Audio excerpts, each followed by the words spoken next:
Esther discussing the Middle East conflict as if it were the most complex conflict in the world, when in fact it's probably the easiest conflict in the world to describe. It may be the hardest to solve, but it really is the easiest to describe. And really, in a nutshell, this is what it is. Israel would like to exist and recognizes the right of the Palestinians to have a state. The Palestinians, however, and many other Muslims and Arabs, do not recognize the right of a Jewish state of Israel to exist. Every poll among Palestinians shows that the majority of Palestinians want there to be no Jewish state of Israel, doesn't believe that it should exist or had any basis for being. And this has been true since 1948, when the British left and the UN established a division.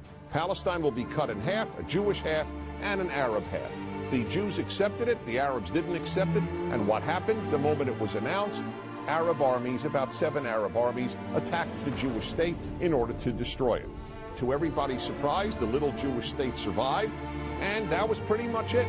And then it happened again in 1967 when the dictator of Egypt, Gamal Abdel Nasser, said we are now going to extinguish the Jewish state of Israel. And Jordan joined him and Syria joined him, but Israel attacked first, and so Israel survived.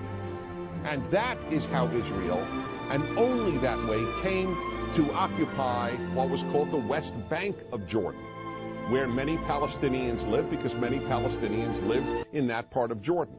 So the war was over in '67, and what did the Arabs do? The Arab states all went to Khartoum, Sudan, and announced no recognition, no peace, and no negotiations. The 3 famous no's. What was Israel supposed to do? Then Israel made an agreement to give the entire Sinai Peninsula, an area of land bigger than Israel, with oil, back to Egypt, because they said they would make peace with Israel. Israel gives territory back for peace, and it will always do that. But is there really a desire for peace on the part of Israel's enemies, which broadcast after broadcast on TV and radio in the Palestinian areas is about how Jews should be killed and how Allah wants Jews to be killed? That's the typical broadcast on Palestinian television. And so it's not hard to explain the Middle East dispute. One side wants the other dead. You know what the motto of Hamas is? The motto of Hamas is, "We love death as much as the Jews love life." I now give the floor to United Nations Watch. Thank you, Mr. President. I'm the former commander of British forces in Afghanistan. I served with NATO and the United Nations, commanded troops in Northern Ireland, Bosnia and Macedonia, and participated in the Gulf War. I spent considerable time in Iraq since the 2003 invasion and worked on international terrorism for the UK government's Joint Intelligence Committee. Mr. President, based on my knowledge and experience, I can say this. During Operation Cast Lead, the Israeli Defense Forces did more to safeguard the rights of civilians in a combat zone than any other army in the history of warfare. Israel did so while facing an enemy that deliberately positioned its military capability behind the human shield of the civilian population. Hamas, like Hezbollah, are expert at driving the media agenda.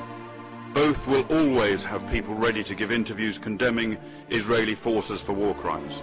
They are adept at staging and distorting incidents. The IDF faces a challenge that we British do not have to face to the same extent. It is the automatic Pavlovian presumption by many in the international media and international human rights groups that the IDF are in the wrong, that they are abusing human rights. The truth is that the IDF took extraordinary measures to give Gaza civilians notice of targeted areas, dropping over 2 million leaflets and making over 100,000 phone calls. Many missions that could have taken out Hamas military capability were aborted to prevent civilian casualties. During the conflict, the IDF allowed huge amounts of humanitarian aid into Gaza. To deliver aid virtually into your enemy's hands is, to the military tactician, normally quite unthinkable, but the IDF took on those risks. Despite all of this, of course innocent civilian lives were lost. War is chaos and full of mistakes. There have been mistakes by the British, American and other forces in Afghanistan and in Iraq, many of which can be put down to human error. But mistakes are not war crimes. More than anything, The civilian casualties were a consequence of Hamas's way of fighting. Hamas deliberately tried to sacrifice its own civilians. Mr. President, Israel had no choice, apart from defending its people, to stop Hamas from attacking them with... And I say this again, the IDF did more to safeguard the rights of civilians in a combat zone than any other army in the history of warfare. Thank you, Mr. President. Thank you.